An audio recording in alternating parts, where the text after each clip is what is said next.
Hello, everybody, and welcome to our channel. I'm Mark, And I'm Rob. and today we're going to talk about Sue Bird's recent comments about Caitlin Clark and how she talked about the speed of the game that Caitlin Clark plays and why that makes the Indiana Fever deadly.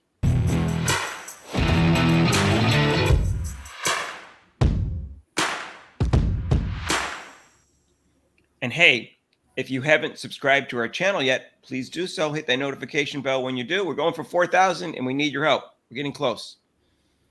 So, Rob, before we get to Sue Bird's comment, I just want to mention something that the league keeps bragging and talking about physicality of the league like it's a badge of honor. And in fact, it's just the opposite for the fans in terms of the physicality of the league because they think it's too physical and they think it's boring and they don't want it to be that rough. They want some free flow to the game. And that's what Caitlin Clark is bringing. And Sue Bird recognizes that. Gino said, oh, she doesn't have the physicality for the league. They said that about her not being the Olympic team. And then we found out the Olympics weren't any more physical than the WNBA. And Sue Bird says the physicality thing isn't as important as they're making it sound. And that's because Sue Bird was probably a less physical player. And she had, she played up pace sometimes. So let's get to her comments. She said, what I've learned in my experience is pace of play trumps physicality. It trumps size. It trumps experience. In 2018 and 2020, the years we won, that was our whole mantra. Pace, pace, pace, pace. And what I see in Caitlin, what I see in Kelsey Mitchell, they're just ramming it down people's throats. And it's really hard. It can have your head spinning. What do you think, Rob? Right. I mean, you can see that in the games. The difference when they start slowing the ball down and playing that dinosaur ball, you see how this hurts their team. But when when Caitlin gets the ball and starts pushing the ball up the court, but what she means by pace doesn't mean that you have to zoom down the court all the time. Is that you get the rebound and you kind of push it and catch the other team defense sleeping. Because they're just like maybe they got the rebound, they kind of just jog back. But if you get pace on the ball, push it up, that means they got to get back on defense. Anytime the defense isn't set, you have a better chance of hitting an open person. Yep.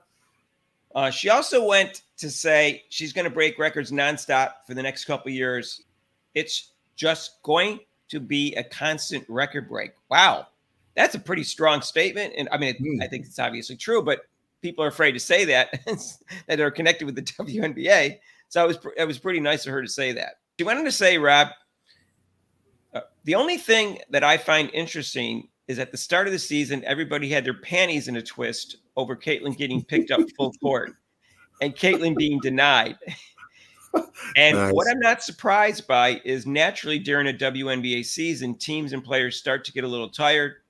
You're kind of in the doldrums of the everyday is a game, and it's hard to keep that discipline to guard a player like that.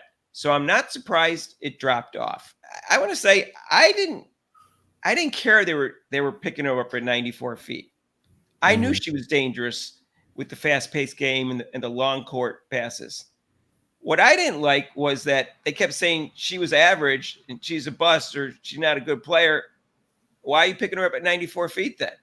Right. That was my thing. I'm like, if she's not that good, why are you pressuring the ball? And even in the All-Star game, I keep referring back to it. An All-Star game, she was double teamed. I've never seen that. Never. And she was double teamed and triple teamed more than anyone in WNBA history. Not just any rookie, anyone in WNBA history. And she continues to this day more than anyone else in the league right now. So I don't have a problem with that. Then just don't pretend she's not any good.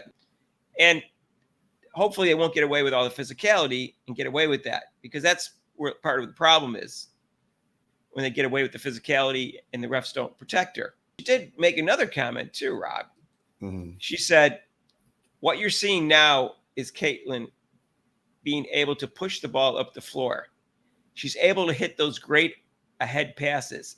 I won't be surprised if as the season gets later into the playoff runs, if you start to see teams do more, and you're definitely going to see it in the playoffs. Now, she's talking about the 94 feet and the double teams. She's saying that might come back. And she may be right. And that's why you listen to someone like Sue Bird, because she knows the league. And she's played I point don't guard. know. We'll And see what she's played happens. point guard, so she knows. I mean, she Right. wasn't pressured like Caitlin Clark, but she knows that the point guards are it's like the main part of the team to bring the ball up. So she knows about that. And if it does happen, the double teams, I think Caitlin Clark is now getting used to it. Like in the previous videos in the beginning of the year, I was kind of criticizing her. I think she's finally figured it out, and her teammates have figured out to come to the ball. When they see the double team coming, they immediately don't just stand there like wave their hands and pass the ball to me. They kind of react as, oh, she's being double teamed, come to the ball. Or she doesn't dribble into that trap double team spot. Or she just dribbles right around them, and then it's 3-on-2 or 3-on-0, and she can pass the ball to her other teammate. Yeah, Rob, and I want to disagree with her somewhat. I don't think that the fact that they're no longer picking up 94 feet as much or double team and triple team is only because the season's gone on and they're more tired. I think there was more to it than that, more sinister than that. They definitely looked at the first 10 games or so as her audition to make the Olympic team, which, of course, in the past, they just put her on the Olympic team. It was someone from Connecticut. Mm-hmm. But be that as it may, after she was announced she wasn't on the Olympic team, it seemed to die down a little bit. So there was some correlation there. It's like, okay, right, we can call the dogs off now. We didn't put her on the Olympic team. She didn't show us enough because she really didn't have a chance to show enough, given the unfairness of what happened, including like the ref calls and her incompetent coach and her teammates being jealous of her and all that stuff, and the tough schedule, the 11 games in 12 days. But we can see now what she was capable of, now that things have eased up a little bit. And she's so-called, she can't handle physicality.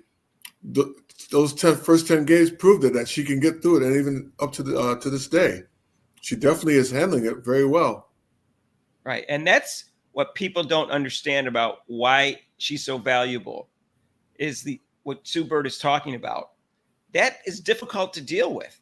The up-paced, up-tempo game, your defense can't get set in time, and also it tires you out because now you have to get back quicker on defense.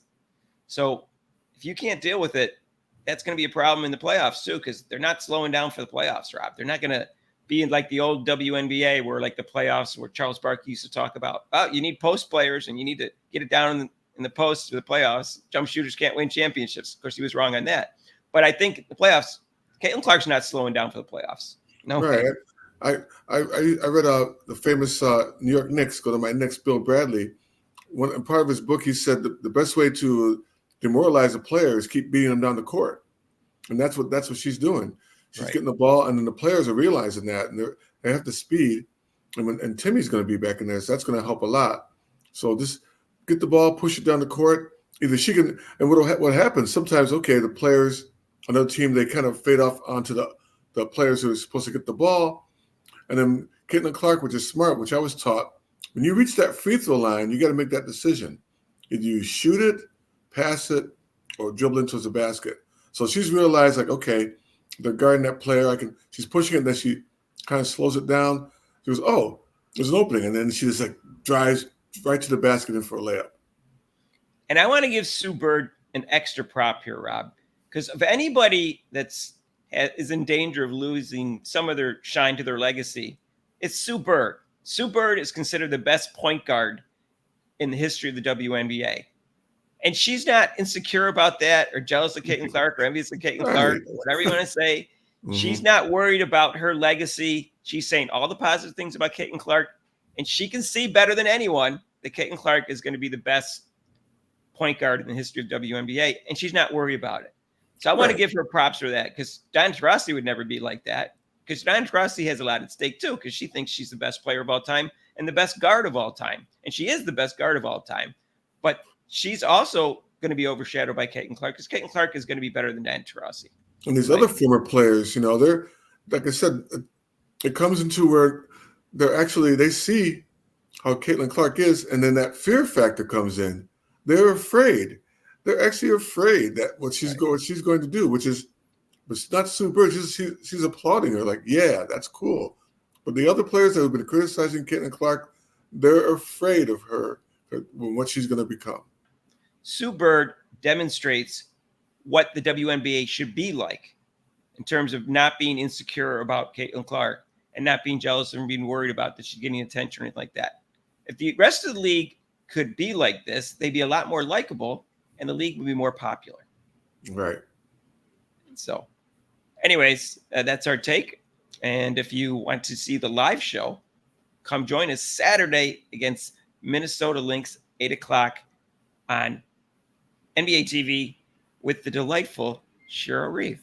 My favorite person. Who helped keep her off the Olympic team. So I guess there's Caitlin Clark's going to have a little bit more motivation. They beat him last time. Let's see if they can beat him again. Our normal live show is Mondays, 6 to 8 Eastern time. And that is every Monday except for major holidays. And if you haven't subscribed yet, what are you waiting for? We're like Uncle Sam. We're recruiting you. We're going for 4,000. We need your help. And please hit that notification bell when you do so you get notified of our next videos. If you like this video, hit the like button. And if you want to donate to this channel, there's super chats and super thanks down below and PayPal link also. And we'll see you in the next video. Peace out.